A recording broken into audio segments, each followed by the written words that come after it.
G'day everyone, Daniel Anderson here, Product Manager at Valo, and joining me today we have Grant McWhirter from Digital First and also Irene Saunders from Barnardos. Now Irene, I think we'll start with you.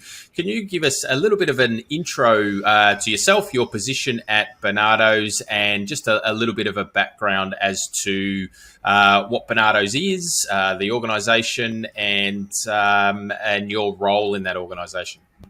Okay, thanks, Daniel. So I'm the head of communications, media and PR for Barnardos. And Barnardos Australia is an organisation that's a not-for-profit. We are a child protection charity, so we look after children who are at risk of abuse or neglect by supporting families that are facing poverty, homelessness, drug and alcohol issues, domestic violence, mental health, all the things that can impact their parenting. And then we also have the other side where if a parent can't look after their child in the long run, we have foster care and adoption. So that's what we do. Excellent. And Grant, CEO and Principal Consultant at Digital First. Tell me a little bit about Digital First and what you guys are doing at the moment. Sure. Yeah. Well, Digital First is basically a digital consultancy. Our name kind of says what it does in the tin. We focus on digital workplace and moving businesses to the cloud, ensuring that business processes are aligned. And in the last year or so, we've been really focusing on intranet and the benefits of communication and collaboration across Microsoft. Microsoft's the primary tool that we use for that. Yeah, excellent. Now, Irene, back to you. Just given the nature of your organisation, I'm assuming that the workforce is fairly dispersed. So you've probably got a lot of people in a lot of different regions across Australia and globally as well. Now, being head of communications, I'm going to make the assumption that it's a challenge sometimes being able to ensure that people are getting the right message at the right time. Now, traditionally, how have you managed this type of communication before sort of putting in, an intranet? How was this done in the past? Look, it was it's always been a challenge to reach everyone. We've got over 800 employees at probably 50 plus locations.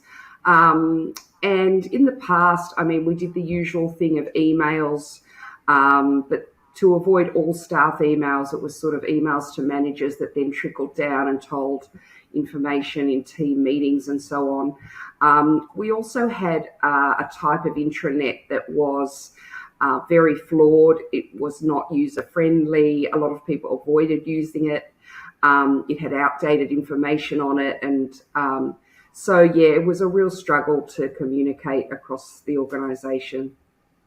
Yeah. And now, Grant, when Barnardos reached out to you with these type of issues, can you give me a little bit of an idea and understanding of what the processes were from your end to be able to get to a point to come up with, an MVP or an initial deployment of an intranet? Yeah, sure. So we were quite lucky because, as Irene sort of pointed out, they already had an existing intranet. And what Barnardos had done was they'd done significant employee research over a period of time. They gave them an idea of what was working, where the pain points were, and what they want to improve. And I think that there was probably more things that were pain points than there was things that were working, just because over time technology grows and I think that the internet perhaps has stagnated a little bit. So we had that information. Then we also have our own information about the tools that we have to solve these business problems. So we go through a series of demos with the client, even from pre-sales. Then once we onboard, we look at the information architecture and we show examples of best practice and examples of where others have done similar projects. Then we discuss what does that actually mean for Barnardos. And then we have a process that aligns with Valo's process around how we develop that information architecture. Now, with Barnardos being such a large organisation, we obviously have a lot of stakeholders to consider. So with Barnardos, what we did is we actually created a sort of strawman information architecture based on stakeholder workshops. Barnardos did that internally, and then they brought the information to us, and we worked through that to make sure it made sense. Then from there, we actually deployed an MVP, and then we actually ran several workshops, probably 5 or 6 workshops, where we presented, this is drip version 1. What do you think of this? And we got some feedback from users just to kind of make sure that we were in alignment. And I think, Irene, you might talk to the fact that we got some good feedback, and it resulted in some changes, but more or less have validated that we can move on to the next steps. Yeah. And Grant, you mentioned that Barnardos is quite a large organisation. Irene, how many users is this intranet supporting, and what about the actual locations of these people? Are they dispersed around Australia, globally, or what's the makeup of your workforce? We have 800 employees, and they are spread across New South Wales and ACT. But, really in remote New South Wales, the central west area. So, that's a long way from head office in Sydney. So, yeah, communicating to them, at the same time was really important. Yeah, and the impact, obviously, we all know the impact of COVID and how that's impacted on most businesses. Has that increased the challenge of being able to communicate with people? Well, I actually was thinking about this the other day, and I think our communication is better than it was before with the old system, because people are using the Valo Intranet daily because they love it, and it's engaging and it's really easy to navigate. Whereas before, as I said, they just avoided the other one like the plague. So even though everyone's working remotely, no one's in the office yet, and then there's people that are out at sparse locations, I think we're more connected. So in a funny way, yeah. COVID has been a good test, and it was perfect timing for us to launch the new intranet. Yeah, and I understand that branding is obviously a very big thing for Barnardos as well, and being able to reflect the brand over and above just sort of colours and logos and that type of thing. And Grant, how has Valo, I guess, from a platform perspective, how has that enabled you to deliver on that important aspect for Barnardos? I guess there's a few ways, but just to touch quickly on what Irene was talking about there, which I think does align. When we go through this process, something that I say quite commonly is, what is your intranet? And it's a gateway to your organisation. It's when you sit down in the morning with your cup of coffee and you look at your computer screen, that's where you start your day. And I think that, from a branding perspective, you're home. And you've got this beautiful branded website, and then the news and the articles that you see are talking about their organisation and what it's doing across the country. And, that comes through the content that Barnardos does create. But also because it's like a personal organisation, we had to think about, and again, brand isn't just colours and themes, it's all about how you communicate. So we had to look at things like, what do we want to do with people? So we've got staff spotlights on the homepage that, the profile, important things that people have done in the organisation. And then from there, I think that that just aligns with the communication strategy. And I think that obviously we did look at branding and styling, and we actually went through a few components that did focus on the actual brand guidelines. And, we actually created 2 or 3 different draft content versions with different styling variations. And one of the other things that was important to Barnardos was that we wanted to differentiate from the website and the intranet, because if you're an employee, you want to know that you're in the intranet. So we actually looked at how do we use the brand and not just copy the website brand. Let's create a brand using the same themes and colours, but that says this is intranet and this is where you are. And the communication isn't all, it's not just about public facing communication. It's about the communication that's important to the employees as well. And that's, that whole thing becomes part of it. And I think, Irene working in communication is probably would testify to that. But yeah. Yeah, and Irene, obviously being being head of the communications at Barnardos, the intranet is for you is a very important platform to be able to get your message out. Now, what about other parts of the business? Are they getting involved now? Has it improved the way that they're communicating also? So rather than having sort of a top-down approach, then now sort of from a governance side, people are now being able to contribute a lot more and get their message out? Absolutely. We've got a group of champions, which are the representatives of each portfolio and each centre.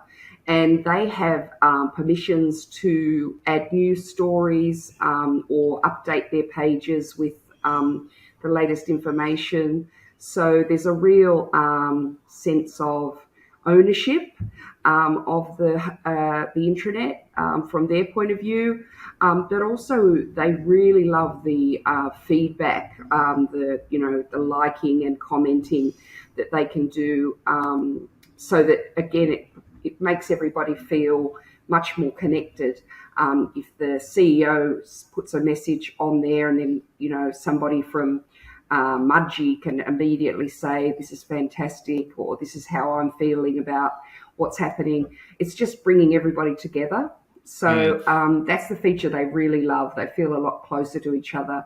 And the flow, like we get to have so many stories now.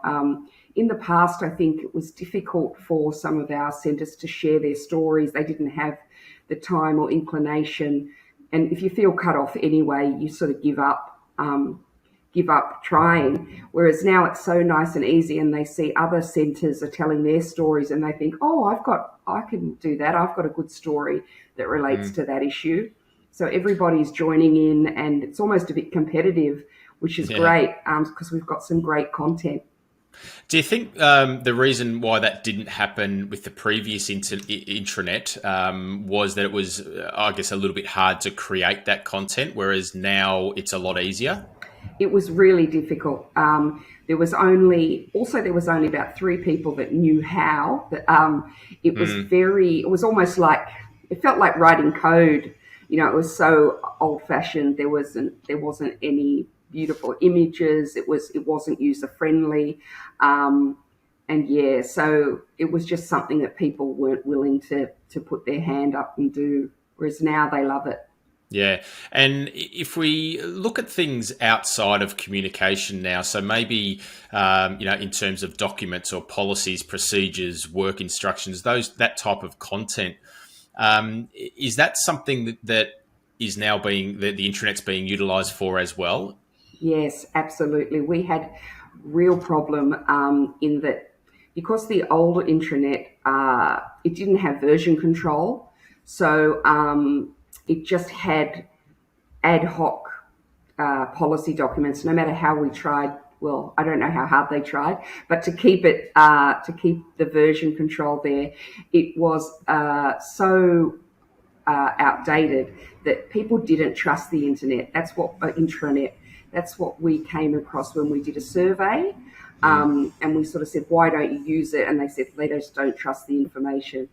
So now people would try and get around that by saving documents and forms and templates and policies on their own desktop, and just share them around the office. Who's got that one? It's supposed to be on the intranet, but I don't trust it, so I'll ask my colleague. Whereas now we've got rid of all that. People go straight to the Valo Intranet, and they know that there's only going to be one version, and it's going to be the most up to date.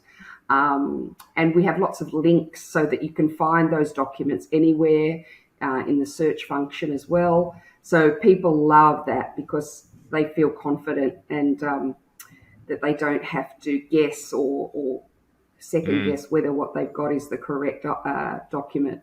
Yeah, absolutely. And you touched on search there a little bit as well. Now, Grant, search is obviously a key thing across an intranet. How has Valo helped with that, creating those search experiences?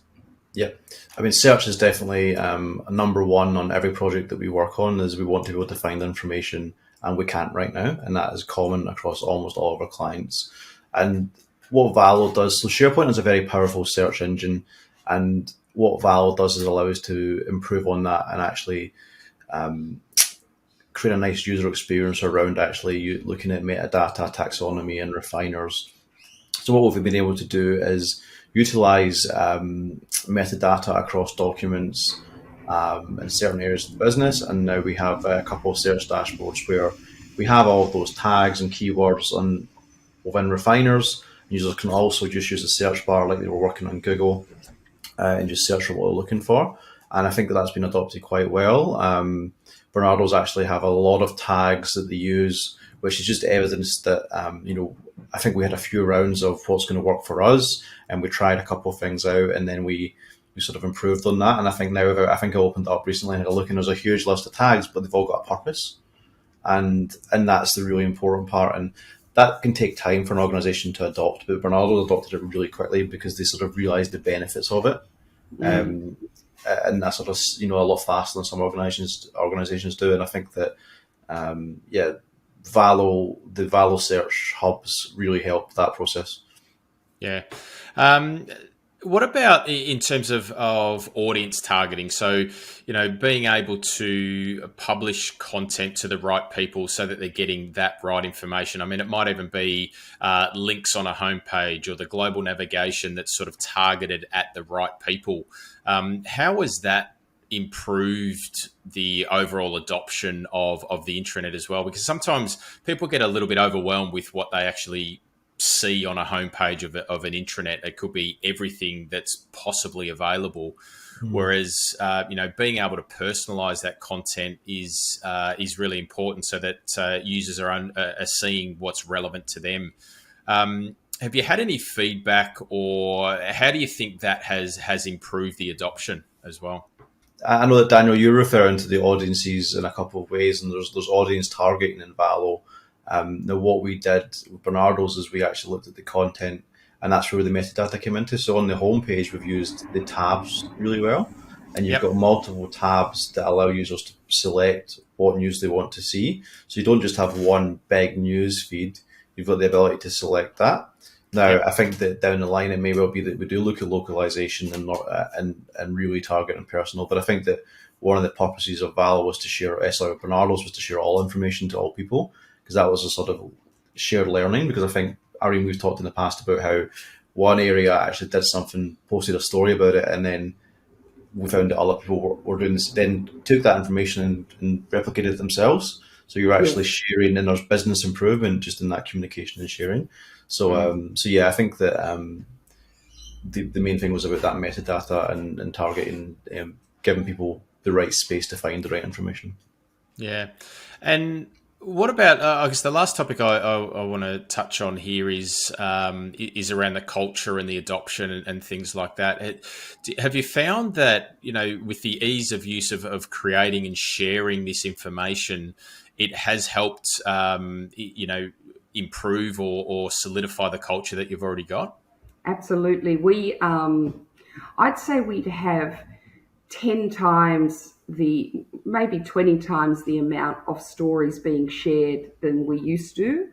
Again, it's that sort of community where everybody's seeing them, so it does spur them on to tell what's happening in their centre, especially if they see a story from one centre is getting a lot of action and a lot of interaction with comments and likes.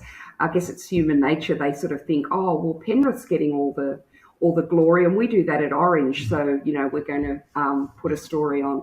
And I think the photos as well, like the images. Every one of our news stories has images, and they're beautifully displayed, and it's getting people to know who's who. With the staff spotlights and so on. I mean, it used to be that people would just say, oh, I've never been to that centre, so I don't know them. But now, because you can see videos and faces of staff, it really has connected us. It's done amazing things for our culture. Yeah, that's excellent. Look, and it is a really good story from where you've come from an intranet that I guess was very stagnant, very I guess with a low adoption rate. And it was interesting you touched on the point that people didn't trust the content in that old intranet, whereas now they do trust that as the source of truth. And it's it has been a really good outcome. And Grant Digital First have done an amazing job in terms of planning this out and also implementation, and now also through the support and the ongoing engagement that is in process now. And look, I can only say I know you've looked at Valo Connect as well. So bringing that information and all the work that you're doing on the intranet side, and making that available inside of Microsoft Teams as well. I know that's on the roadmap for you guys, and it'll be really good to to see where that goes as well. So. Signing off now, wrapping things up, Grant, is there anything that you would like to add about this particular project itself? Just one thing that I was thinking about when you were talking there, and it was really about the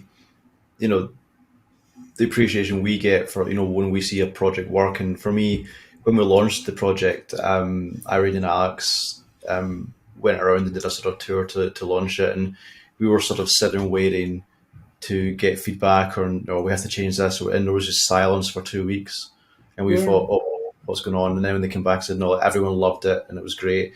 And and I think that for people like Irene and Alex who are working in the team, having that feedback is brilliant, but it's also brilliant for us too, because it means it knows that all that hard work has really worked. And I think that Barnardos is a great example. I just need to log in and look at it, and people are liking, and there's new employees, and it's welcome to the team, and that is really, really visible in the Barnardos site. So from our perspective, we're really happy that that's been the outcome as well.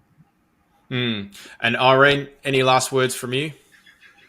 Just I'd like to thank Grant and Digital First, but also Valo. I mean, it sounds corny, but it's really changed the working lives of Barnardos staff.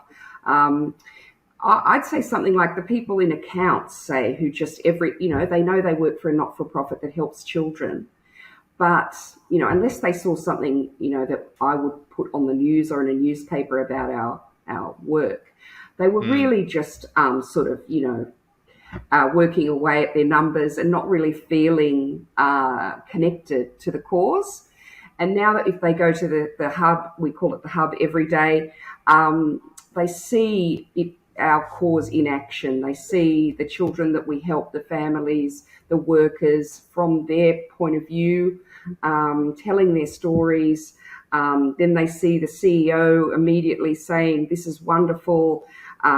It's just incredible interaction. So, and on a day-to-day basis, things like forms and templates and all the things they need, the tools they need to perform their job. There's no frustration there anymore. It used to be so frustrating if you needed to find something.